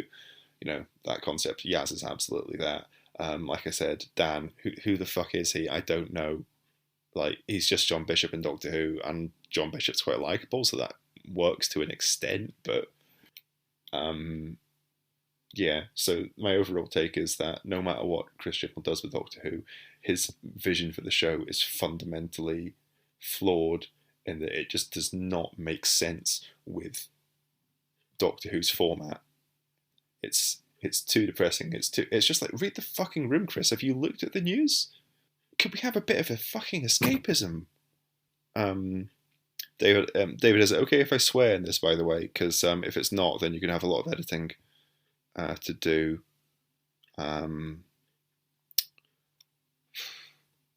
Yeah. Fundamentally, at the moment, Doctor Who is not for me, because what I want from the show is absolutely not what Chris Chibnall's vision for the show is. I think more so than the retcons and the kind of all the mythos stuff, which is very much the kind of stuff that didn't get carried on from the 90s novels when it got introduced in that. All the stuff that was in the 90s novels that was good, that got kept. All the mythology stuff from the 90s novels, that got completely ignored pretty much, and that was the right way of doing it. And this feels like it's taking all the kind of bits of 80s Doctor Who that should not have been repeated and going, let's try this again, but on a much bigger budget. And it's just cynical and bleak and hopeless. And the comparison that I always use in this is Chibnall's take on the Cybermen is, of course, rubbish. But his take on Doctor Who is a perfect example of what the Cybermen are. It's taking the humanity out of it and turning it into this sort of joyless, plot-driven slog where any sort of spark of joy is like a brief, fleeting thing, and ultimately there is no hope. So that's how I feel about Flux. Bye. Welcome back. So Colleen, we obviously hinted at some of our sort of wider thoughts about the I'll just call it the Whittaker era, although it could be equally characterized as the Chris Chibnall era, and it does look as though they'll be synonymous, right, in the way that the Davies and Moffat eras, they were broken up by different doctors, whereas Chibnall is departing at the same time as Whittaker is at the end of the specials next autumn, I think, autumn 2022. Yeah. So they were, you confusingly, you'll be able to use either of those phrases to describe the series of Doctor Who for the rest of our lives. We'll get into some of the more specifics. Like I said, I wanted to talk about Yaz a bit more in the kind of context of the wider era. But how do you feel about this era? I mean, it's a bit basic to sort of rank them or anything, but like in series of like New Who eras, is this a contender? Is this up there for you? It's not a high point, is it? There's been a lot that I liked, and I think I liked more than other people. And as I mentioned before, my least favourite is the early Capaldi years, and I adored Peter Capaldi as the Doctor, by the way. But those early Capaldi ones are like, so I will read episode synopses and be like, I know intellectually I watched this, but my brain has actually removed it from my skull. And I think some of the later Matt Smith ones don't really hold up to a great deal of scrutiny either. So I think that is an element. I think they were trying some new things, and I think they were trying a lot of new things, and I think they threw them all at the wall like you do when you're trying to see if the pasta's cooked, and a lot of it just hasn't stuck, and they were just like, well, if that doesn't work, let's do this. Have we thought about turning Cybermen into Time Lords? No. Okay, well, how about the Doctor has had loads of regenerations and doesn't remember any of them? Okay, no, she's not even a Gallifreyan. Okay, how's that? No. Oh, by the way, with Bradley Walsh is a granddad in this. Look, it's a giant spider. And you're like, oh my God. Yeah. Like, now you know that they both, now that you find out that Chibnall apparently went in with a 3 and done, like, that's fair enough, but you didn't have to do every single one of your, like, fever dreams that you've had after eating cheese, Chris. But he went for it. There is stuff, right, so I'll try and be scrupulously fair as much as I can. Like, again, I was thinking, because I did by and large really like the Stephen Moffat era of the show, for example, and but if I really look kind of in the cold light of day at it, there's stuff in there that I wouldn't let Chibnall get away with, like things like the hybrid, for example, and that as a sort of not barely existent structure for a season. If Chibnall was doing that, I'd call bullshit. At the time I was kind of like, okay, I'll give this a pass because it's entertaining and largely well written, and But I kind of, there is stuff like that there's a kind of difference by the way I treat these eras. But I think one thing, because obviously, here's the thing, right? So Davis, Moffat, Chibnall, they're all Doctor Who male white Doctor Who fans of a certain age, and they're all from, gained TV prominence and, skills in the wilderness years and contacts, and that's the reason why they've been involved with Doctor Who, the revival, right? It's arguably time for a new voice who isn't part of that era. It's arguably overtime for that. And actually, whatever your thoughts about the good about this, we're not getting that. We're getting Russell T Davies again. Yeah, and I think actually that's a damning indictment of TV, is that have we not built any more new showrunners since Russell T Davies? And I am excited for Russell T Davies coming back because he had run out of steam the last time. But I don't know if you've seen It's a Sin. I did, yeah. I feel like that is the definition. If we say that a masterpiece is literally the thing that proves you are a master of your craft, It's a Sin is it. I still cry when I think about it, Colin. But oh God, yeah. Yeah, exactly. And I think, yeah, great. He's at the top of his powers again, bring him back, and that's fine. And it's not that we don't have women doing this at the moment. I've completely forgotten her name. What's Sally Rainwhite? Would I suppose be the main example? Yeah, Michaela Cole. Well, I was like, Michaela Cole's going to be the next Doctor, and I'm like, look, I love Doctor Who, but Michaela Cole has better things to be doing. Yeah, onwards and upwards. I mean, and I the thing is as well. I mean, I've heard. I don't know anything about this. I should say, less so even than your average Twitter user. But I saw people theorising that maybe what the BBC said to Russell T Davies behind closed doors was, "You either take back over again, or we're cancelling it." And obviously, Russell T Davies being a fervent Doctor Who fan, the worst thing he could imagine is being responsible for another cancellation. Yeah, he's taking one for the team, and I said if Russell T Davies uses it a chance to sort of nurture an underling and pass it on, then fine, I've got no issue with that. But if that is something close to the truth, that's almost like showrunning as a hostage situation in a sense, isn't it? It's not ideal, not ideal motivations to be getting into it, you know. Yeah, it's not super, but yeah, I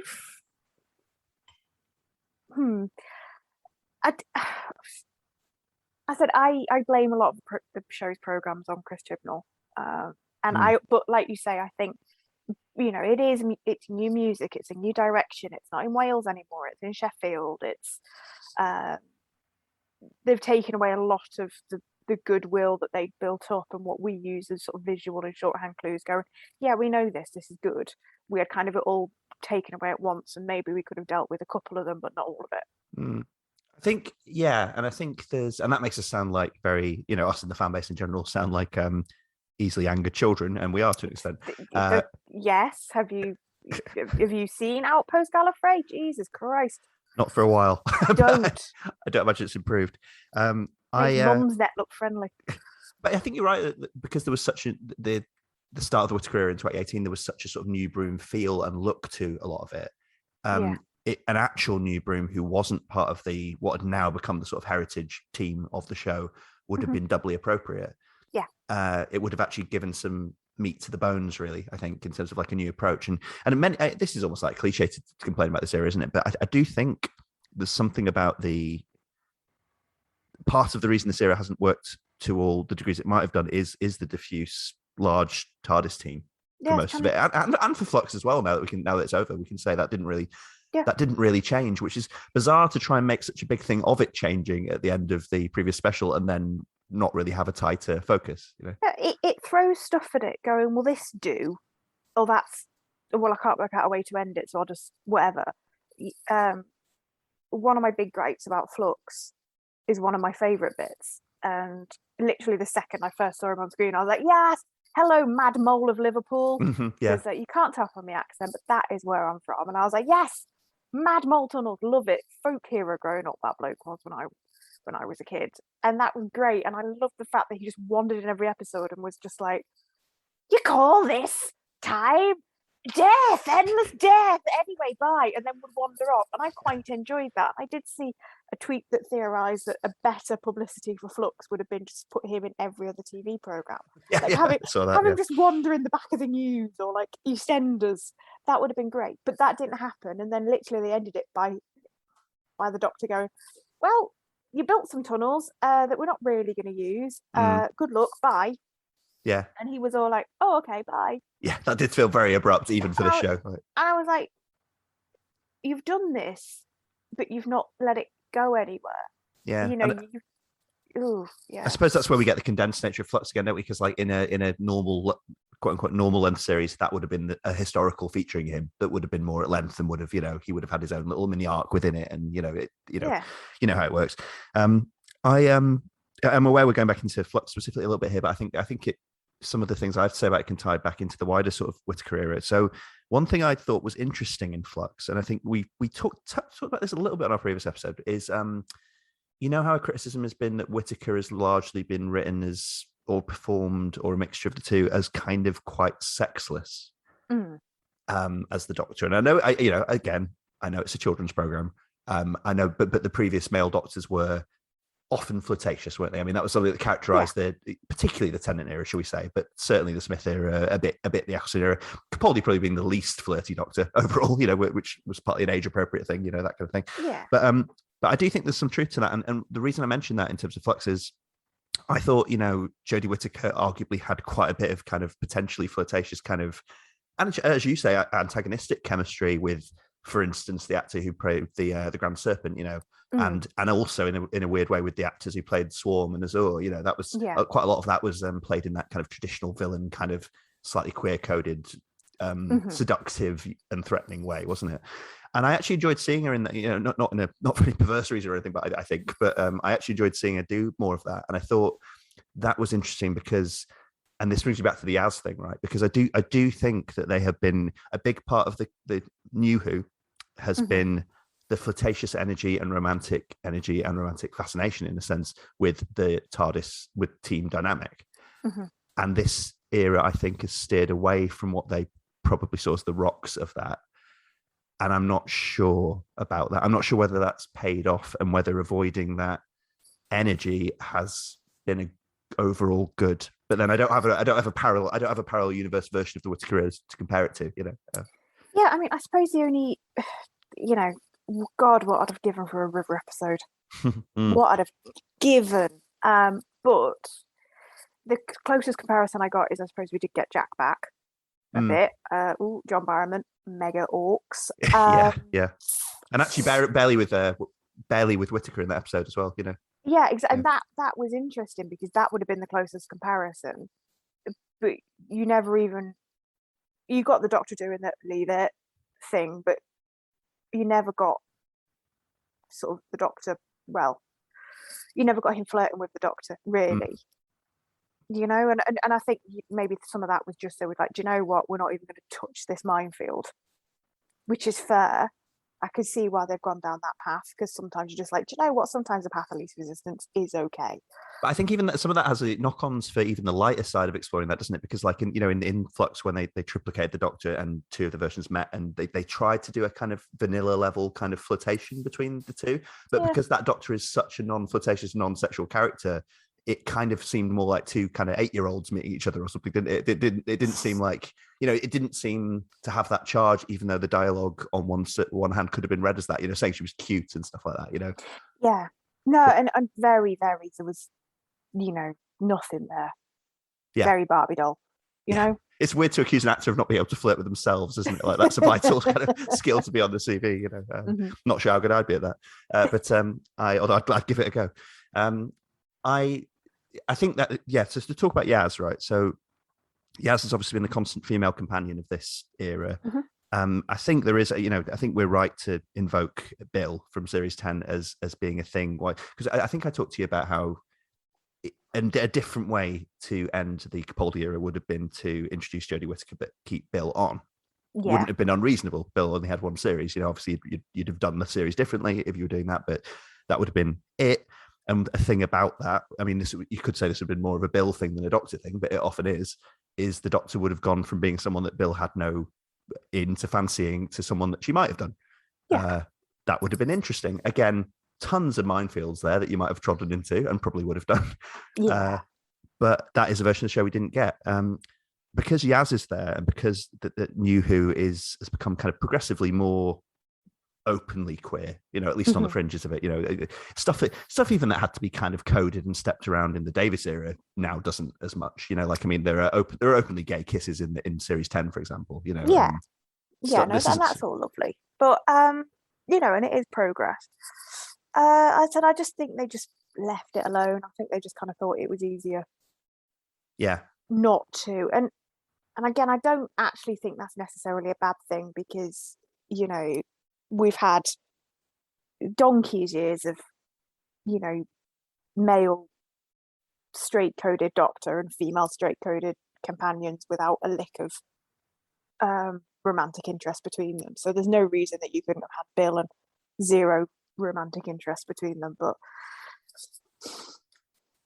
decision was made. I don't know if it was Pearl Mackies to go after him as well, but I presume it was a sort of clean slate for Chibnall kind of agreement, maybe, with a decision that Moffat, I suppose would have made in conjunction, maybe, I don't know. But one thing it was making me think about was, because there's been a lot of, hopefully mostly nice and fun, and fanish pressure on the actress who plays Yaz and Jodie Whittaker to kind of play up to this. They're well aware, I think, of the shipping. There was an interview with Jodie Whittaker in The Guardian a few days ago where someone said, "Oh, how do you feel about shipping?" And she was like, "Oh, I don't know what that word means."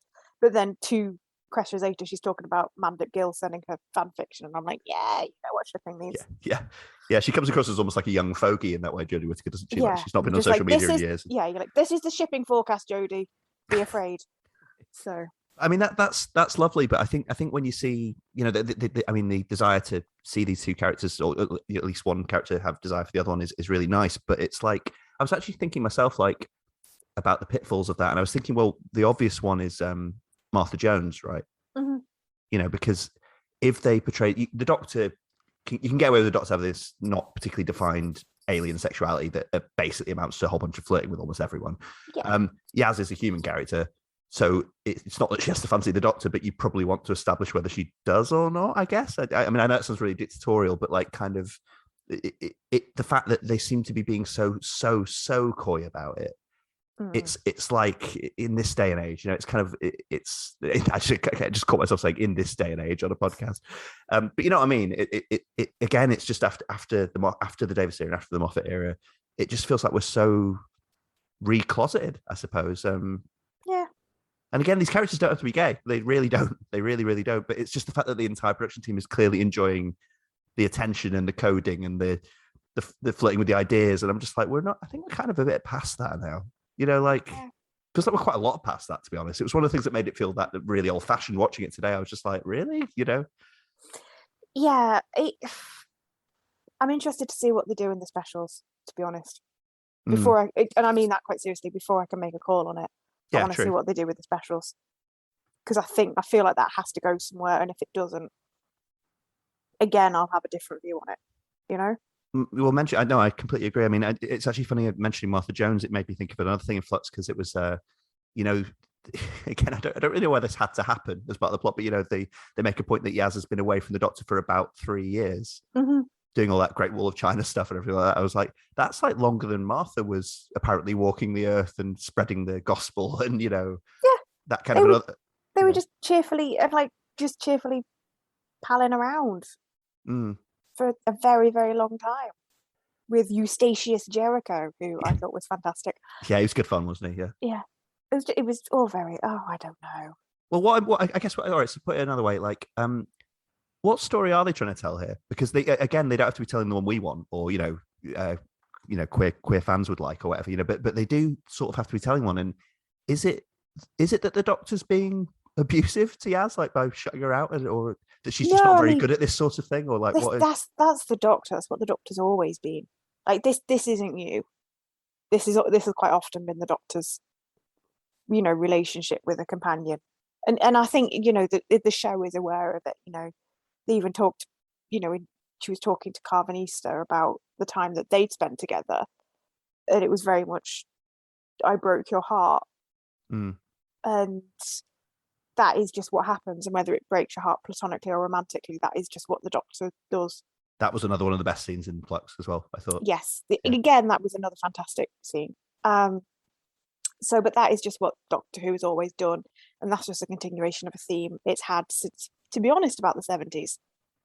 If not, to be honest, the 60s. So, well, this is interesting, right? Because the new show has made quite a big thing from its start with Christopher Eccleston of the Doctor knowing things that the companion doesn't. And I don't just mean like, techno-babbly things or, galactic exploration things. I mean big things about the lore of Doctor Who and about the setup of Doctor Who and, the time war being an obvious example, things like that.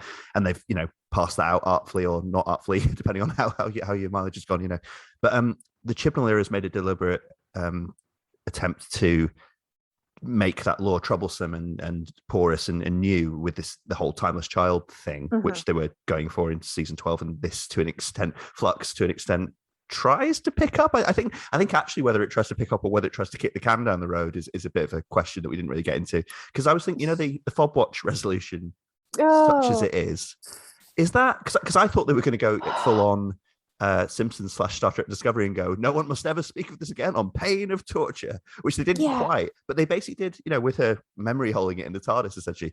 There's almost the implication of like, well, we may talk about this again and we may never talk about this again. And either way, it's fine. And I'm in control and I know what I'm doing. Next. I was just like, yeah. Oh, no, that's one of the things. The Timeless Child thing, bollocks. I hated that. Hated it. If that's meant to be the overarching theme of this series, fuck off, Chibnall. Sorry, I don't know if this is a sweary podcast, but it is now. It is, yeah. And hated it.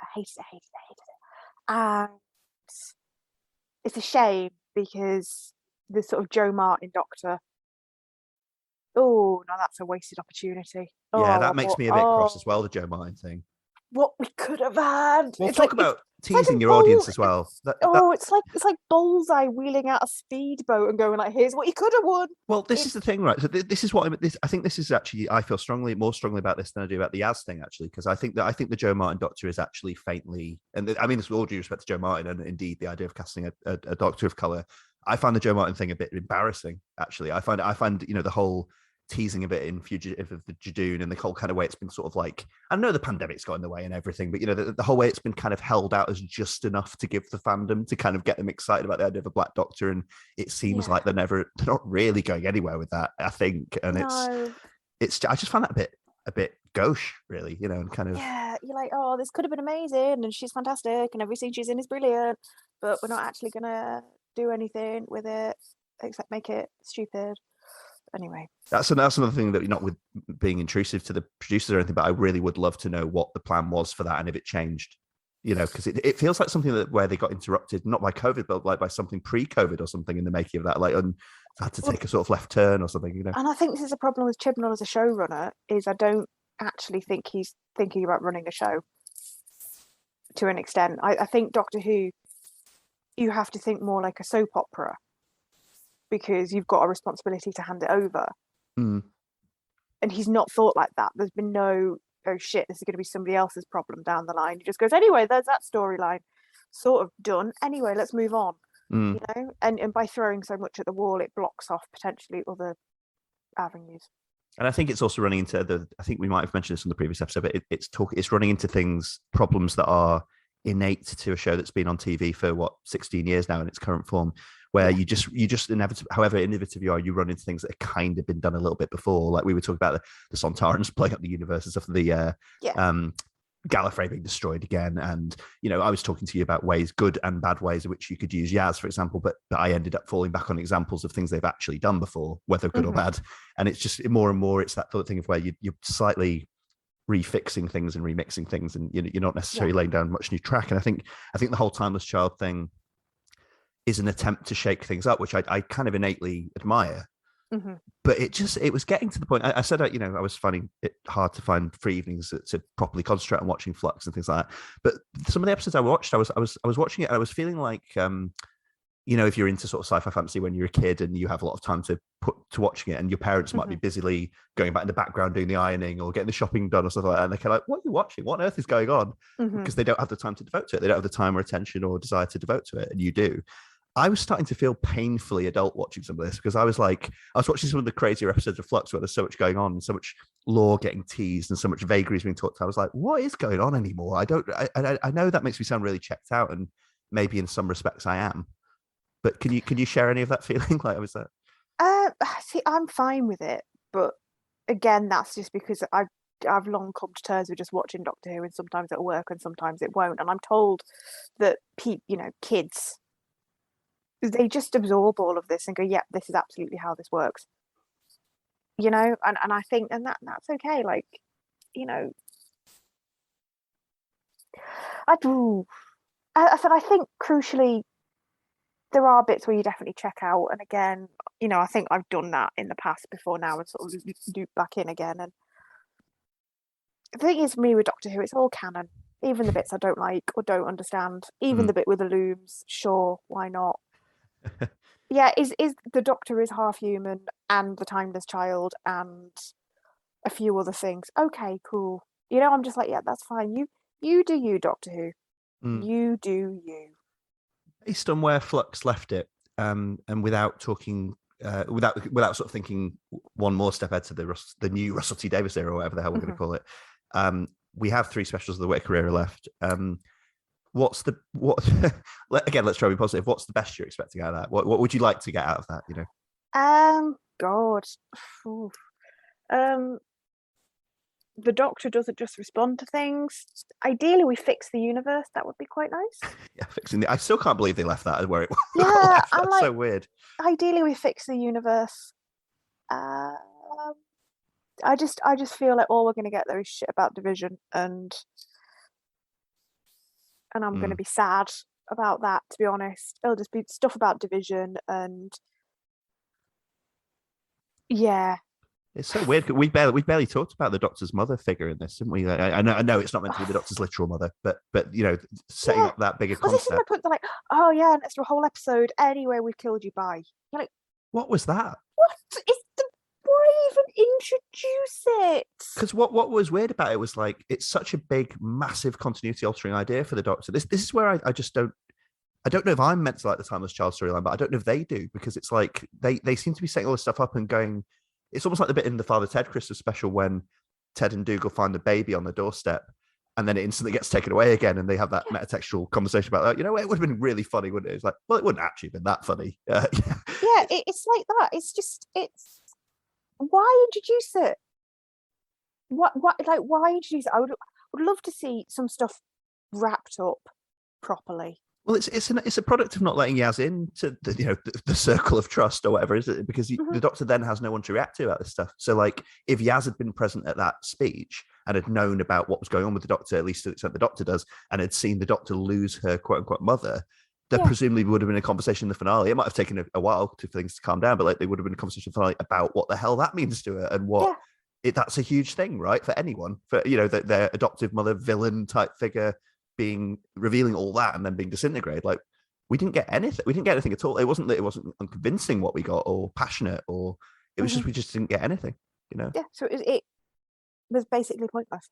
It sort of might as well have not have happened. And I kind of that gives me weird feelings about the Chibnall era as a whole. I don't know what they're going to do with these 3 specials, but it almost seems like really weirdly Chibnall. You must think, like, as a passionate fan and TV writer and TV producer, one of his lifelong dreams must have been to be in charge of Doctor Who, right? It almost feels like he's creating an era that has very little confidence in itself, and then is sort of sweeping itself into the dustbin on the way out. Yeah. Why? Just, I don't know. And the best thing I hope is that they wrap it all up and the Doctor gets to be nice and confident.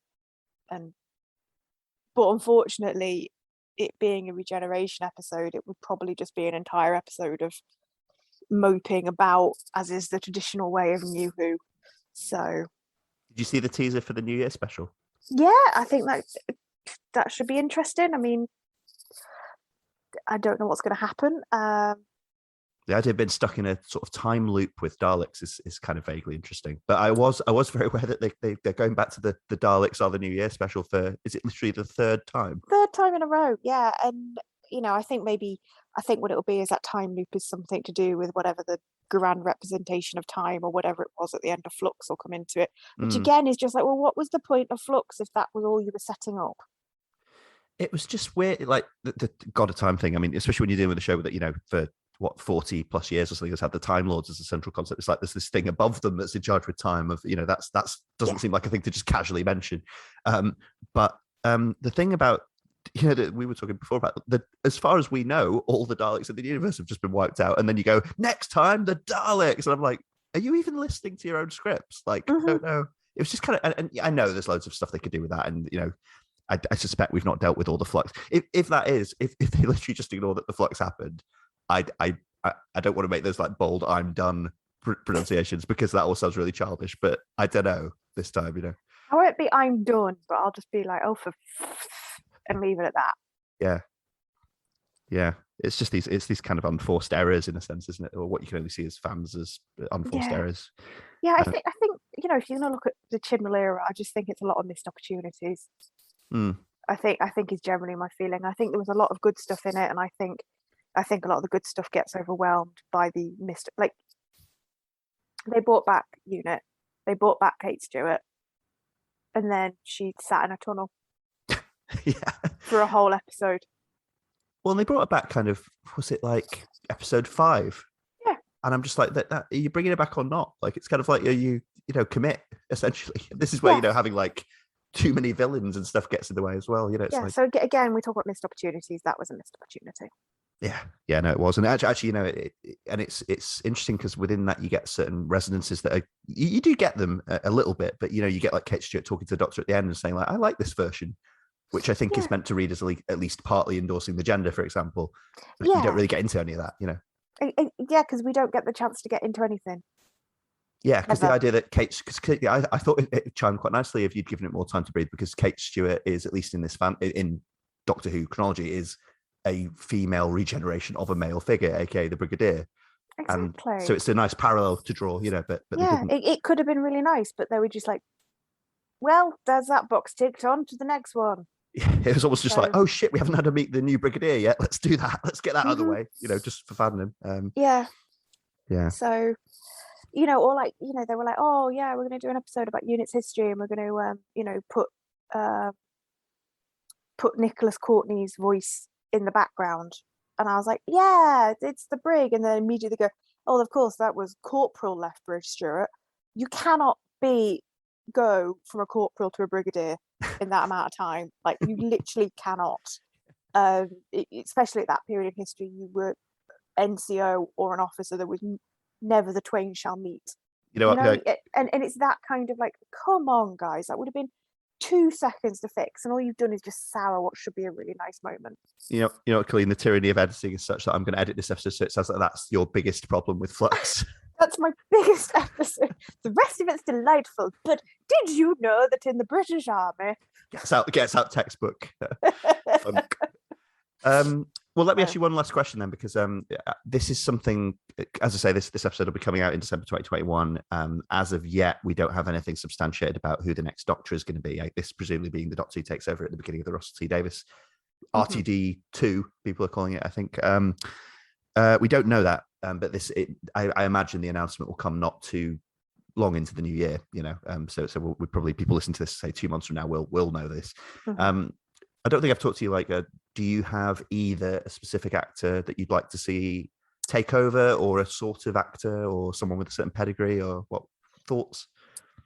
I am willing to trust Russell T Davies, but I don't know. I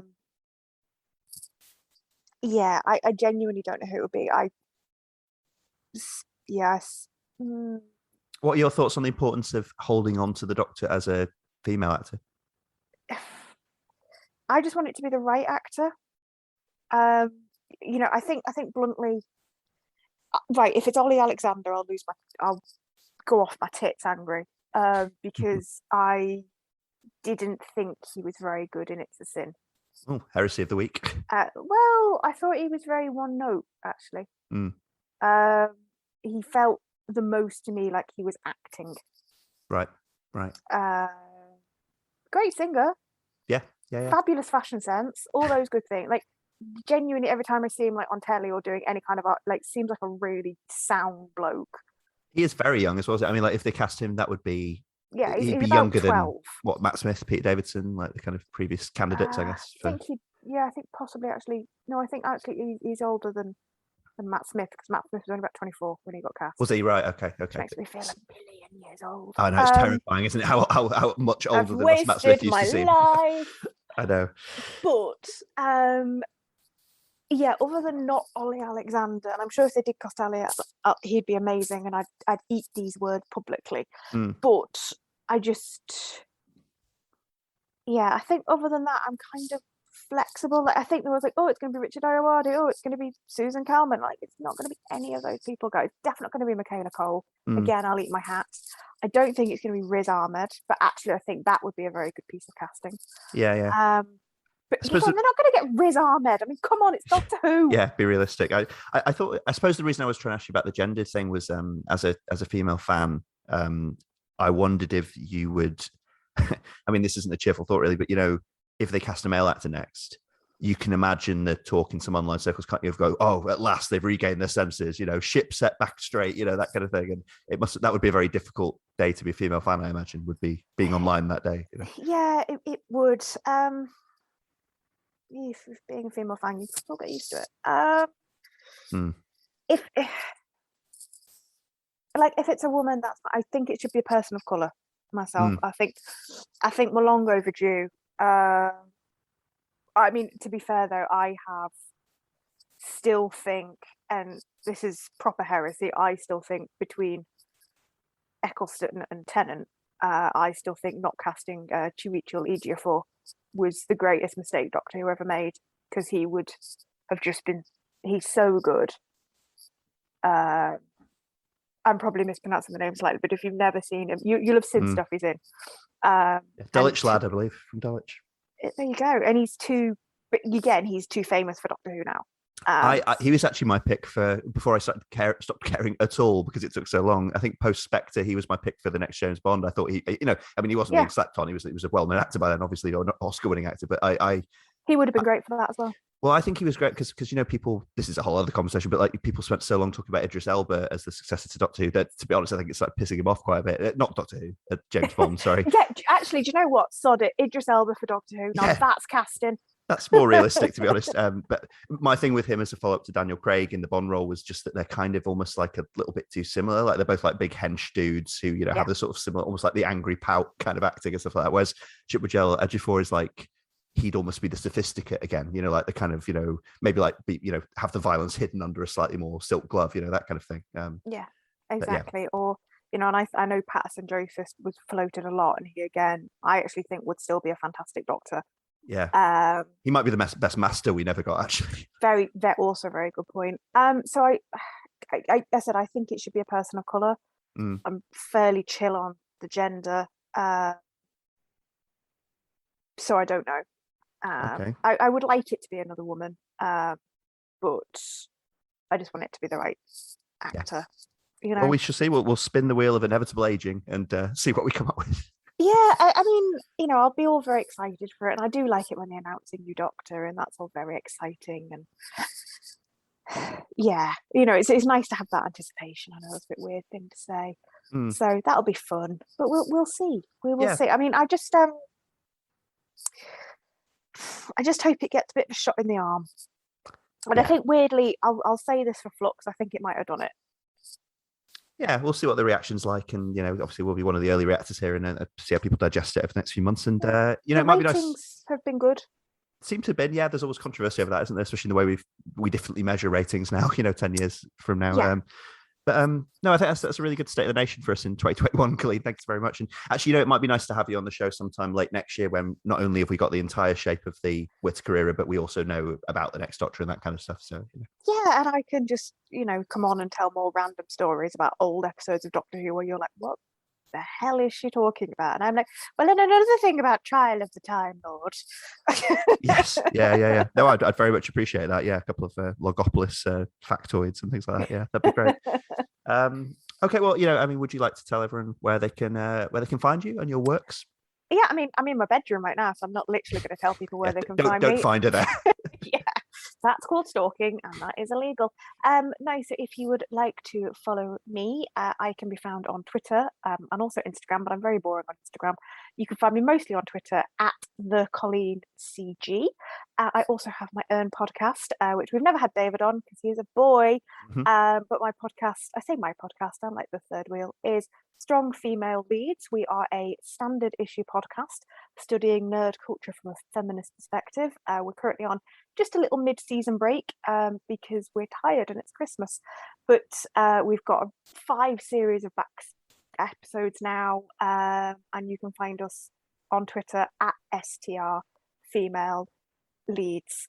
I look after the social media, and it always takes me too long to remember what our handle is. Sorry, ladies. I can attest that it's a very, very good show. Yes, all the back episodes are very interesting. Thank you, Colleen. Thanks for joining us. To the listeners, as I say, the Scapegoat is going on a brief hiatus now. End of series 2, kind of. I've not really quite worked out what a steady series structure looks like for a podcast that I'm in charge of and features different guests all the time. It's quite a lot, but it's very rewarding and it's very good. And I will be back with more and probably early in the new year, but more details on that on the Twitter as soon as we get them. And I won't bother doing all the handles and everything because they're in the end credits music. So that's goodbye from Colleen. Say goodbye, Colleen. Bye, Colleen. Classic. And goodbye from me, David. See you all soon.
You've been listening to the EscapeGoat podcast, hosted by David Fagiani.